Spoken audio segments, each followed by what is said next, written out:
बिस्मिल्लाहिर्रहमानिर्रहीम। अस्सलाम वालेकुम नाज़रीन, आप यूट्यूब चैनल देख रहे हैं, मैं इमरान खान। अब डोनाल्ड ट्रंप को डोनाल्ड ट्रंप के साथी जंग से निकलने का मशवरा देना शुरू हो गए और लगातार उसको ये मशवरे दिए जा रहे हैं कि इस जंग से निकल जाओ, कोई हल निकालो इस जंग का, इसके अंदर हम फंस गए हैं। और बहुत सारे अमेरिकन भी ये बात कर रहे हैं, बहुत सारे जो सीनियर लोग हैं दुनिया भर में वो ये बात कर रहे हैं। ट्रंप के मुशीरों का ईरान जंग के हल तलाश करने पर उन्होंने जोर दिया। उन्होंने कहा डोनाल्ड ट्रंप को कि जंग से निकलने का कोई मंसूबा बनाए और इसमें से निकल जाएं आप। ये जो तेल की कीमतें बढ़ रही हैं इनको ज्यादा देर कंट्रोल नहीं किया जा सकता। रिपब्लिकन पार्टी को इसका नुकसान होगा। ये जो आपने फौजी ऑपरेशन किया है इसको कामयाब मिशन के तौर पर पेश करें, रोला डालें कि हम कामयाब हो गए और निकल जाएं वहां से। ये वॉल स्ट्रीट जर्नल ने भी रिपोर्ट किया है कि डोनाल्ड ट्रंप को उनके साथियों ने इस तरह के मशवरे दिए हैं। अब मैं आपके सामने रखता हूं ये एक स्कॉट रिटर, ये नाजरीन अक़वाम मुत्तहिदा में हथियारों के साबिक इंस्पेक्टर हैं और इन्होंने ये बात की है कि अमेरिका चाहता है कि वो अब इस जंग से निकल जाए। उसकी वजह यह है कि अमेरिका ये जंग हार गया है और ईरान ये जंग जीत गया है। देखिए सादी सी बात है ना, अमेरिका ने सारी बेसिस खाली कर दी है। इस वक्त कतर में, सऊदी अरब में, बहरीन में, यूएई में, इन मुल्कों में अमेरिकन फौजी जो है वो वहां से निकाल दिए गए, उनका इनखला हो गया।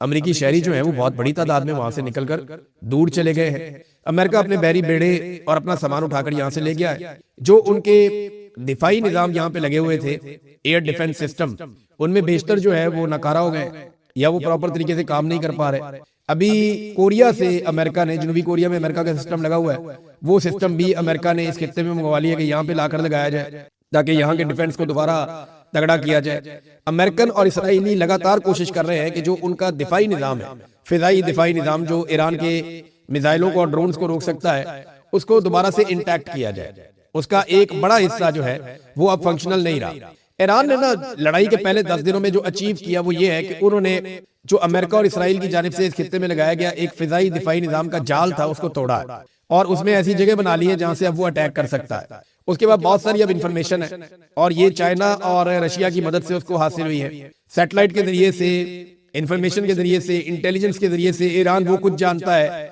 जो उसके लिए जरूरी है और उसने बहुत सारी ऐसी कमजोरियां भांप ली हैं अमेरिका की और इसराइल की जिनका वो फायदा उठा सकता है 10 दिन में। इन्होंने बहुत सारे ड्रोन ऐसे भेजे हैं जिनको डिकॉयज आप कह सकते हैं, यानी ये डमी है, ऐसे भेजे हैं मिसाइल ड्रोन जिनको अटैक किया गया इंटरसेप्टर्स की जानिब से और इनके ऊपर अरबों रुपया लगा दिया गया और कोई फायदा नहीं हुआ। जबकि ईरान ने अपने बेहतरीन हथियार बचाकर रखे और अब जब वो मिसाइल मारता है तो बहुत बड़ी तबाही होती है। अब तो ये भी रिपोर्ट हो रहा है कि ईरान मिसाइल मारता है और जो बंकर्स हैं इसराइल के, उनके नीचे भी नुकसान होता है। कुछ इंडियन सहाफी कह रहे हैं कि बंकर्स के अंदर लाशें भी पड़ी हुई हैं इसराइलियों की जिनके बारे में बताया नहीं जा रहा। बहरहाल अब ये अमेरिका के लिए मुश्किलात बढ़ रही है। अमेरिका में तज्जियाकार लगातार कह रहे हैं कि अमेरिका ईरान से हार गया है, इसके अड्डे तबाह हो गए हैं, उसके अपने लोग इस खित्ते से निकल रहे हैं, बहरी जहाजों को पीछे ले जाना पड़ा है। ये हार नहीं है तो और क्या है। ईरानी इंफ्रास्ट्रक्चर को अब तबाह करने का मंसूबा है इसराइल और अमेरिका की जानिब से कि इनका इंफ्रास्ट्रक्चर तबाह किया जाए, खास तौर पे जो तवानाई का है। तो अगर ये करेंगे तो ये तो फिर खलीजी ममालिक पे भी यही करेगा ईरान। देखिए अगर आप ईरान से उसके तेल के कुएं जला देंगे, उसकी रिफाइनरीज जो है उनको तबाह बर्बाद कर देंगे और ये सब अगर आप ईरान में करेंगे तो ईरान उसका बदला कहीं तो लेगा कि अगर हमारा कुछ नहीं बचेगा तो किसी का भी कुछ नहीं बचेगा। तो इससे फिर दुनिया कई सालों तक बाहर नहीं आ सकेगी, बहुत सीरियस इशू हो जाएगा। मिडिल ईस्ट के तेल के ऊपर पूरी दुनिया का बहुत बड़ी हद तक इन्हिसार है। अब ये एक बहुत बड़ा जुआ है कि इसराइल और अमेरिका खेलते हैं या नहीं। डोनाल्ड ट्रंप की धमकियां अभी भी जारी है, ईरान उनको सीरियस ले नहीं रहा, वो वापस जवाब देता है उनको। जबकि नेतन्याहू गायब है, आज तीसरा दिन शुरू हो गया। नेतन्याहू की कोई फुटेज अभी तक तो मैंने नहीं देखी जब मैं वीडियो रिकॉर्ड कर रहा हूँ, ना मैंने उसका कोई स्टेटमेंट सुना है। बल्कि अमेरिका से कुछ बड़े अहम लोगों ने नेतन्याहू के साथ और एक इसराइली लोगों के साथ बड़ी अहम मीटिंग्स रखी हुई थी। ये लोग ट्रेवल करने वाले थे और इनका ट्रेवल भी मनसूख हो गया। तो अभी तक नेतन्याहू के हवाले से कोई कंक्रीट एविडेंस या खबर नहीं है कि उसके साथ क्या हुआ, वो जिंदा है, मर गया है, जख्मी है, छुपा हुआ है या किसी और मुश्किल में है। लेकिन ये जरूर सबको पता है कि नेतन्याहू 3 दिन से मंजर से थोड़ा हटा हुआ है। मंजर पे वापस कब आएगा इसके बारे में आप कुछ कह नहीं सकते। बहरहाल ईरानी इकदाम मैं आपको थोड़े से बता देता हूँ जो उन्होंने गुज़िश्ता 24-48 घंटों में किए। एक तो ईरान ना बहुत बड़े रकबे से मिसाइल डालता है, ईरान का रकबा बहुत बड़ा है, यूरोप के कई ममालिक मिला दें तो इतना बड़ा ईरान बनता है। अब वो अलग अलग जगहों पे उन्होंने अपने सिस्टम लगाए, वो कहीं से अटैक करता है, वहां से निकल जाते हैं, उधर से अटैक करता है, अलग अलग जगह से मिसाइल और ड्रोन वो लॉन्च करते हैं ट्रकों के जरिए से।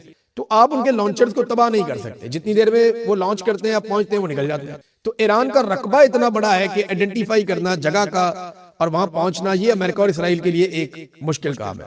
फिर आबनाए हरमज की जो बंदिश की है ईरान ने, वो अमेरिका के लिए एक बड़ी बेइज्जती की बात बन गई कि इतनी बड़ी बड़ी बातें करते थे और समंदर का एक रास्ता नहीं खुलवा पा रहे। बल्कि जिन जहाजों की बात डोनाल्ड ट्रंप रोजाना करते थे कि वो जहाज आ रहे हैं, वो जहाज वापस चले गए पीछे कि तबाही ना हो जाए। और आबनाए हरमज जिसको खुलवाना था वो खुलवा ही नहीं पा रहे। ईरान कहता है आकर दिखाओ। वो जो वहां पे आता है, उनका जो अमेरिकन रिलेटेड कोई चीज आती है उसको वो आग लगा देते हैं, उस पर मिसाइल मारते हैं, ड्रोन मारते हैं। तो ईरान ने जो है वो जो चैलेंज किया कि आबनाए हरमज को खिलवाओ, वो खुलवा नहीं पा रहे। ये बहुत बड़ा चैलेंज है खलीजी ममालिक के लिए। और खलीजी ममालिक इस आबनाए हरमज को खुलवाने के लिए अमेरिका की तरफ देख रहे हैं कि जनाब इसको खुलवाएं, आपने लड़ाई की है तो ये बंद हो गई है। तो ये बड़ी सुबह की और शर्मिंदगी की बात है अमेरिका की, ये वो अब तक इसको नहीं खुलवा पा रहा। डोनाल्ड ट्रंप रोजाना धमकियां लगाता है लेकिन खुलवा नहीं पा रहा। माजी में ईरान के ड्रोन्स को या मिसाइलों को जो आग का दरिया उबूर करके जाना पड़ता था इसराइल तक, अब सूरत हाल वैसी नहीं है। मैंने आपको भी थोड़ी देर पहले भी बताया कि काफी ज्यादा उन्होंने डैमेज किया है। मुकम्मल तौर पे तो नहीं कर पाए लेकिन काफी डैमेज किया है फिजाई दिफाई निजाम को, जो मशरिक वस्ता में लगाया गया था अमेरिका की जानिब से और इसराइल के पास भी था। तो अब जो है वो ईरान के लिए मुश्किलात उतनी नहीं है। अब वो अपने महंगे और वजनी हथियार इस्तेमाल करना शुरू हुआ है। तादाद कम है लेकिन ये हथियार ज्यादा लीथल है, ज्यादा खतरनाक है। नाज़रीन, इस वक्त सबसे ज्यादा दबाव जो है वो अरब ममालिक पे, अरब ममालिक पे अमेरिका, इसराइल लगातार ये दबाव डाल रहे हैं कि आप लड़ाई का हिस्सा बन जाए। लेकिन अरब ममालिक इस लड़ाई के अंदर बिल्कुल नहीं जाना चाहते। देखिए, इस जंग में उतरने से उनको ज्यादा नुकसान होगा। अरब जब इस जंग में उतरेंगे तो दिफाई निजाम तो तकरीबन खराब हो चुके हैं और वो इतना फंक्शनल नहीं है। तो ईरान फिर अरबों के साथ जब लड़ाई में उतरेगा तो दोनों एक दूसरे को मारेंगे। इसमें जो जितना कीमती है उसका उतना नुकसान होगा। यानी अरब ममालिक बहुत तरक्की याफ्ता है, उन्होंने बड़ी शानदार चीजें बनाई हुई हैं। ईरान जो है वो उतना तरक्की याफ्ता नहीं है, उतनी शानदार चीजें नहीं बनाई हुई। फिर ईरान ने अपने आप को डेवलप किया एक दिफाई नुक्ता नजर से, क्योंकि वो कई दहाइयों से अमेरिका के साथ लड़ाई में है, सर जंग में है। जबकि अरब ममालिक ने अपने आप को डेवलप किया था सिर्फ तरक्याती नुक्ता नजर से, तो उनका ज्यादा नुकसान हो जाएगा। वो लड़ाई में उतरना नहीं चाहते। ये आपस में लड़ेंगे तो मगरबी ममालिक इन्हें महंगे हथियार बेचेंगे, उनका तो मुनाफा होगा ना, लेकिन नुकसान किसका होगा? मिडिल ईस्ट का, ईरान का। और दूसरा, ये जो अरब ममालिक है ये ईरान की मजबूरी भी समझते हैं और खुद भी कुछ हद तक ये मजबूर है। अमरीकी हैरान है कि ये अभी तक जंग में उतरे क्यों नहीं है। उनका अंदाजा गलत साबित हो गया। देखिए, एक शिया सुन्नी डिवाइड तो है अरब ममालिक में और ईरान के अंदर। तो अमेरिका इससे फायदा भी उठाना चाहता था, इसराइल भी इससे फायदा उठाना चाहता था। लेकिन हुआ क्या? हुआ ये कि जैसे ही इसराइल ने और अमेरिका ने हमला किया तो ये जो शिया सुन्नी डिवाइड है ये कमजोर पड़ गई, बल्कि खत्म हो गई फॉर द टाइम बीइंग। यानी अभी कोई शिया सुन्नी डिवाइड नहीं है। अगर ईरान किसी जगह पे अमेरिकन को नुकसान पहुंचाता है तो अरब ममालिक में लोग खुश होते हैं। अरब शहरी भी बातों का वीडियो ऐसी आई कि वो खुश होते हैं। तो ये बात भी अमेरिका के लिए हैरान कुन है और अरब हुक्मरान ये जानते हैं कि अवामी रद्द-ए-अमल से भी उनको बचना है। ईरान कहता है जी हम तो सिर्फ वहां मारते हैं जहां से हमारे ऊपर अटैक किया जाता है। हम अमरीकी असासों को निशाना बनाते हैं अरब ममालिक में और इसराइल के ऊपर अटैक करते हैं। तो हम अरब भाइयों को कुछ भी नहीं कहते, वो बार बार भाई कह के मुखातिब करते हैं। लेकिन दूसरी तरफ उस दबाव को जो लगातार अरब मुल्कों के ऊपर आ रहा है उसको टैकल भी करना है। तो दबाव को टैकल करने के लिए रोजाना एक आधा अरब मुल्क एक वार्निंग जारी कर देता है। पहले सऊदी अरब ने वार्निंग जारी की थी, अब कतर ने वार्निंग जारी कर दी और उन्होंने कहा जी कतर मुज़ाकरात पर यकीन रखता है मगर आइंदा हमले की सूरत में जवाब दिया जाएगा। लेकिन ईरान लगातार अटैक कर रहा है। जो अमरीकी एसेट्स हैं इस खित्ते के अंदर या अमरीकी अड्डे हैं उनके ऊपर वो अटैक कर रहे हैं और अमेरिकन को वापस जाना पड़ा। ये एक शिकस्त है। ये शिकस्त नहीं है तो और क्या है? अमेरिकन खुद इसको मान रहे हैं। एक और चीज नाज़रीन मैं आपके सामने रखना चाहता हूँ, इस पे जरा आप थोड़ा सा गौर कीजिएगा। डोनाल्ड ट्रंप का एक स्टेटमेंट आया जिसमें डोनाल्ड ट्रंप ने कहा कि मैंने अपने फौजियों से कहा, और बड़ी खुशी खुशी बता रहा था, लोग हंस रहे थे, कि ये जहाज काबू करने चाहिए। हमने 46 जहाज डुबो दिए ईरान के। वो डोनाल्ड ट्रंप कह रहा था, पता नहीं दावा ठीक है या नहीं। वो तो पाकिस्तानी तैयारी भी 6 से बढ़ा के 11 तक ले गया था, जो हमने इंडिया के गिराए थे। वो 6 से 11 तक ले जा सकता है, जो पाकिस्तान ने इंडिया के गिराए तो अपने कहां तक ले जाएगा इसका तो हम अंदाजा भी नहीं कर सकते। बहरहाल डोनाल्ड ट्रंप साहब ने गेम उठाई हुई थी, लोग हंस रहे थे कि 46 हमने उनके जहाज डबो दिए। तो मैंने उन्हें कहा कि वो जहाज क्या इतने खराब थे? उन्होंने कहा नहीं, बड़े अच्छे जहाज थे। तो मैंने कहा कि हमें काबू करना चाहिए था, हमारे काम आते, हमें उन्हें पकड़ना चाहिए था जहाजों को, हमें उन्हें अपने काबू में लेना चाहिए था। लेकिन इसके ऊपर जो है वो डोनाल्ड ट्रंप ने कहा कि नहीं, डबोने में ज्यादा मजा आता है, ज्यादा फन है, ज्यादा मजा आता है डबोने में। आप अंदाजा करें। और इसके ऊपर वो हंस रहे थे। डोनाल्ड ट्रंप खुश हो रहा था कि जहाज डबोने में मजा आता है। ऐसे आदमी को शहबाज शरीफ अमन का नोबेल इनाम देना चाहता है, जो जंग का मजा ले रहा है। उधर बच्चे शहीद हो रहे हैं। और ईरान को इस बात की एक बहुत बड़ी तकलीफ है कि मुसलमान ममालिक की अक्सरियत ने 168 बच्चियों की, मासूम बच्चियां थी 7 साल से लेकर 12 साल तक, उनकी शहादत पे अमेरिका की मजम्मत नहीं की। पाकिस्तान तहरीक इंसाफ में फैसले करने में एक गैप आ गया। क़यादत जो है वो नौजवानों के पास है ज्यादातर नौजवान लोग हैं जिनका तजर्बा उतना ज्यादा नहीं है पॉलिटिक्स में, और फैसले करने का इख्तियार जो है वो इमरान खान साहब ने महमूद खान अचकजई को और तहरीक तहफ़्फ़ुज़ आईन पाकिस्तान को दिया हुआ है। अपोजिशन लीडर भी महमूद खान अचकजई है। अब नौजवानों में तैयारी तो अपने तौर पे की है कि हम एहतजाज कर सकते हैं, हम एहतजाज करना चाहते हैं। पाकिस्तान के सोशल मीडिया का बहुत दबाव है, यानी बार बार लोग कह रहे हैं कि आपको लायामल देना चाहिए। इमरान खान साहब की सेहत को लेकर लोगों को तशवीश है, लेकिन जो खबर है वो मैं आप तक पहुंचा देता हूं। जिन लोगों ने ये अस्पताल से खबरें निकाली, खासतौर से असदुल्ला खान साहब है, क्रेडिबल आदमी है बहुत। मैं इनके साथ लगभग कोई मेरी 18 साल का ताल्लुक है असदुल्ला खान साहब से। ये बड़े नरम खो आदमी है और बड़े दोस्त आदमी है। ये अपने सोर्सेज बनाते हैं और अक्सर पहले भी खबरें निकालते रहे। और असदुल्ला खान साहब ने खबर निकाली, मेरे लिए बिल्कुल हैरत की बात नहीं है। और उन्होंने जिस अंदाज में ये खबर दी, बड़े मोहतात रहते हुए, ये भी उनकी सहाफत का एक अलग से उनका अपना तरीकाकार है। तो असदुल्ला खान साहब ने ये खबर दी थी और उसके बाद कुछ और लोगों ने भी ये खबर दी थी, और अब तो बहुत सारे और सोर्सेज भी इंफॉर्मेशन बता रहे हैं। यानी मैं ये क्रेडिट फिर भी असदुल्ला खान साहब का ही है, कोई और ले नहीं सकता। लेकिन अब सबके साथ ही तकरीबन जो है वो सोर्सेज राब्ते में है। तो मैं आपको ये बता देता हूं कि वहां जो अस्पताल से खबर आई वो यही कि इमरान खान साहब बिल्कुल ना थके हुए लग रहे थे, ना उनके आसाब टूटे हुए लग रहे थे, वो पहले की तरह मजबूत लग रहे थे। और इमरान खान साहब काफी मजबूत दिखाई दिए। देखिए, ये आसाब की लड़ाई है, इसमें इंसान को मजबूत दिखना होता है, मजबूती से खड़े होना होता है, और इस काम में इमरान खान साहब अभी तक कामयाब रहे हैं। उन्होंने अपनी बॉडी लैंग्वेज को अभी तक ढीला नहीं होने दिया। इमरान खान साहब ने खुद कहा था कि मुझे डरा हुआ देखना इनका ख्वाब रह जाएगा, ये मुझे डरा हुआ नहीं देख सकते। देखे ना, एक आदमी अस्पताल जाता है और जाकर कहता है कि यार सॉरी, मेरी वजह से आप लोगों को तकलीफ हुई, आपको रात के इस वक्त आना पड़ा। ये बहुत बड़े आसाब का मालिक ये आदमी कहता है। जो लोग इमरान खान को जानते हैं उन्हें पता है कि इमरान खान जो है वो इखलाक के अच्छे आदमी है, बोल्ड आदमी है, खुलकर बात कर देते हैं, मुंह पे बात कर देते हैं, साफ वो है, लेकिन बेसिकली वो इखलाक के अच्छे आदमी है। आप बहुत सारी ऐसी वीडियोस देख सकते हैं, वो कभी किसी को इस बात पे धुतकारते नहीं है कि वो गरीब है, कमजोर है, उसका ओहदा छोटा है, इस वजह से नहीं करते। इंसान की इज्जत करने का फन आता है। बच्चे आप देखें उनकी सोबत में आके कैसे उनको चिपक जाते हैं, बहुत सारी वीडियोस आपने देखी होंगी। तो इमरान खान साहब, क्योंकि लोग कंफर्टेबल होते हैं इमरान खान से मिलने में, इसीलिए लोग बार बार उनसे मिलना चाहते हैं, लोग मिलने की ख्वाहिश करते हैं। तो जैसे कि इंजीनियर मोहम्मद अली मिर्जा ने कहा था कि इमरान खान साहब बहुत फ्रस्ट्रेटेड है, बहुत गुस्से में है, बहुत चिल्लाते हैं, ऐसा कोई तासुर अस्पताल से आने वाली खबरों से नहीं मिला।